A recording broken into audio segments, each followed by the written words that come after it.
Jangan sampai juga mengatakan Tuhan ada di aras. Karena Tuhan tidak membutuhkan tempat. Karena yang membutuhkan tempat sifat makhluk dan ia kecil. Allah maha besar. Ya. Yang benar Allah meliputi kita semua. Dimanapun kita berada selalu dalam liputan Allah Subhanahu wa ta'ala. Nah, kalau sudah kita merasa dalam liputan Tuhan, disitulah datang yang namanya pertolongan dari Tuhan.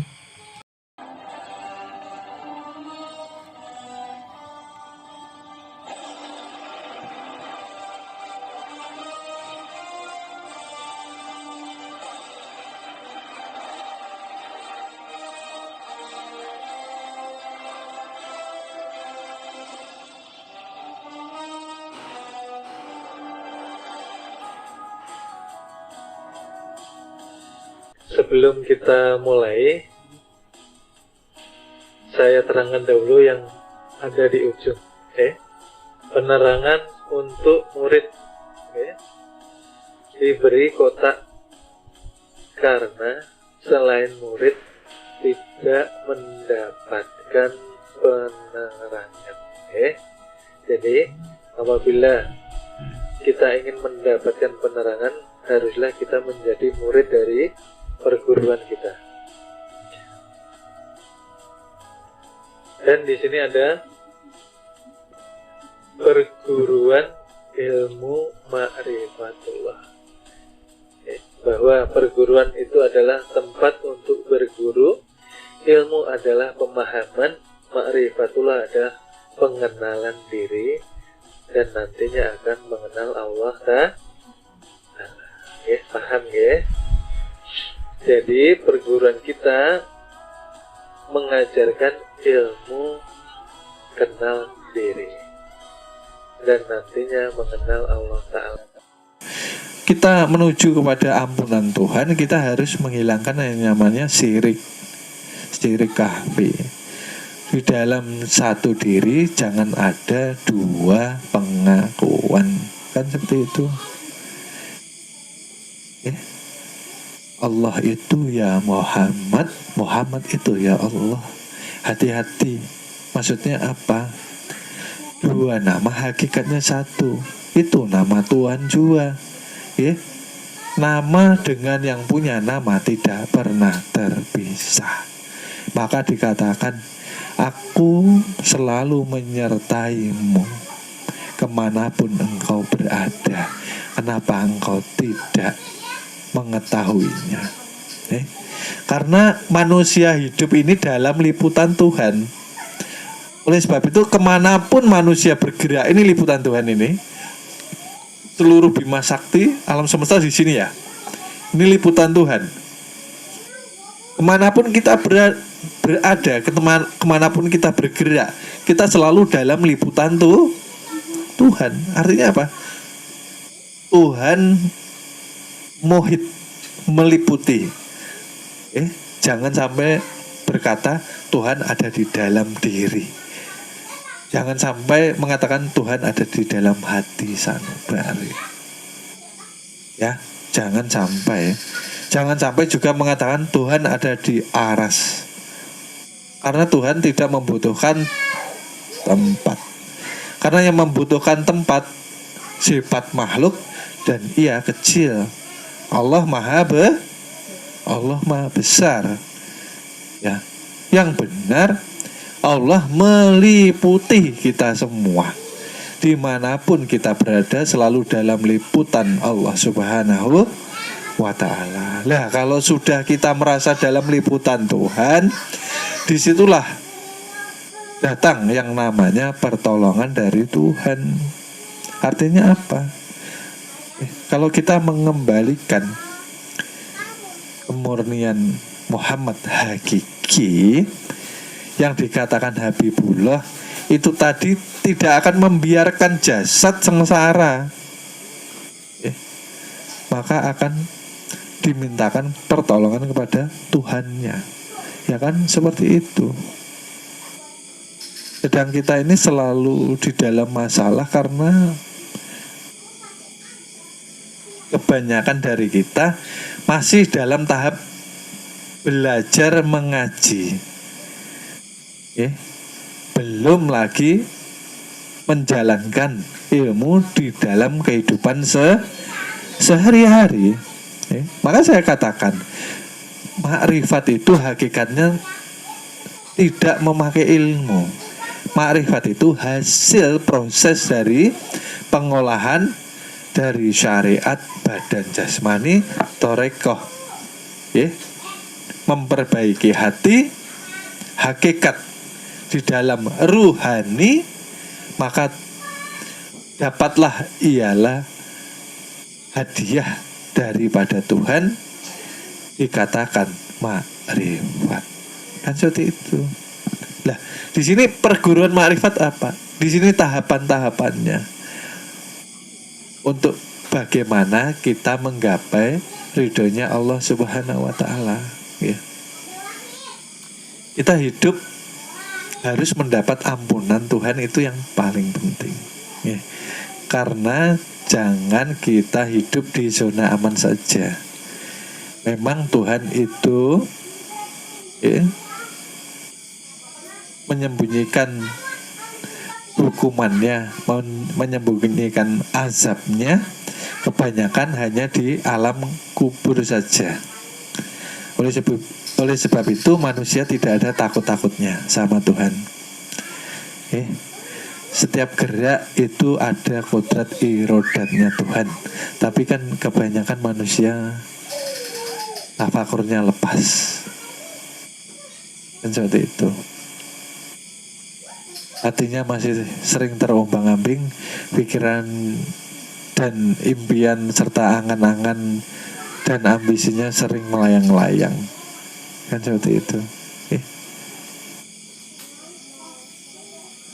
Maka hakikatnya kita ini kan tidak ada toh. Ya toh. Yang ada ini siapa toh? Kan 7 sifat. Nyata kan ini sifat Tuhan. Kemanapun dibawa, bawalah di dalam kebaikan. Itulah maksud saya.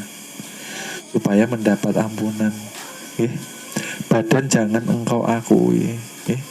Karena hidup ini mempunyai dharma bakti atau kewajiban. Jangan hidup itu masa bodoh. Urusan sendiri yang dipikir. Urusan apa? Urusan perut. Urusan kenyamanan hidup. Urusannya di akhirat tidak diperhatikan. Ya kan, ini sangat penting. Justru akhirat inilah yang nantinya menyelamatkan urusan dunia. Kalau akhiratnya tidak selamat, dunia apalagi, kan seperti itu. Oleh sebab itu, murid dari perguruan wajib memperbaiki akhlaknya, adabnya, budi pekertinya. Kepada siapa? Tidak usah jauh-jauh. Pada Tuhanmu masing-masing. Kamu ini beradab sama Tuhanmu atau enggak? Kan seperti itu pertanyaannya. Kalau kita istighfar minta ampun setiap hari, tapi kelakuan adab kita tidak pernah kita perbaiki, kita hidup menjadi pencuri selamanya, maka tidak ada ampunan bagi kita. Pencuri apa? Pencuri sifat-sifat Tuhan ini loh. Saya katakan, murid kalau sudah paham bahwa kalam ini berasal dari sifat Tuhan, maka murid ini harusnya berkata-kata yang baik saja. Jangan sampai kita berucap yang tidak baik, apalagi menyakiti hati orang. Bukan yang paham. Karena ucapan terbit dari sifat kalam Tuhan, gitulah. Kalau kita tidak memperbaiki ucapan kita, artinya kita yang pertama tidak sadar itu sifat Tuhan. Kalau sudah tidak sadar, artinya nanti semaunya tidak mempunyai adab. Kalau sudah tidak mempunyai adab, disitulah hisab. Maka tadi mau masuk bi khairi hisab. masuk surga tanpa hisab, tetapi tingkah laku perbuatan semua sifat tidak dijaga. Ya seperti itu. Makanya percuma kalau kita belajar ilmu fikih nahwu shorof tanpa disempurnakan dengan akidah atau tauhid, semua akan sia-sia. Karena yang dikhawatirkan belajar ilmu nahwu shorof, yang dikhawatirkan bukan ilmunya, karena ilmunya benar, akan tetapi egonya, kesombongan diri ini loh. Ini yang terkadang menjadikan seseorang yang belajar ilmu fikih nahwu shorof ini terjerumus di dalam api neraka. Karena tidak mengenal diri, timbullah yang dikatakan kesombongan diri. Merasa hebat, merasa banyak amal ibadah, lalu surganya dikapling sendiri. Nah kalau sudah dikapling, mudah mengkafirkan orang. Kan seperti itu. Sedikit-sedikit kalau tidak sesuai, orang dikafir-kafirkan, orang disesat-sesatkan.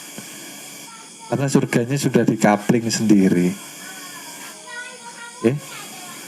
Sampai sekarang apa? Yang perlu dihindari murid-murid ini, jangan sampai dahi dihitam-hitamkan. Ya, pesan saya. Bekas sujud itu bukan di dahi, Bang. Bekas sujud itu ada di dalam kesadaran. Ketika setiap hari kita berserah diri, disitulah ada bekas-bekas tanda sujud kita, berserah diri kita kepada Allah Subhanahu wa ta'ala. Hati-hati ya, murid-murid ini saya himbau jangan sampai dahinya dihitam-hitamkan ya, karena itu tandanya sombong, walaupun orang tidak mengakuinya, tapi dia menzohirkan bahwa ialah ahli ibadah. Artinya dia tidak paham bahwa ibadah itu hadiah dari Tuhan kepada manusia. Siapakah yang mampu ibadah tanpa rohani? Maka sholat itu kan bukan lagi menyembah. Di dalam pemahaman ilmu ma'rifatullah, sholat itu ialah kita sadar, kita melihat kebesaran Tuhan. Betul kah? Makanya Allahu, siapa yang dipeluk? Orang lain kah? Diri kita sendiri. Nah, begini loh ya.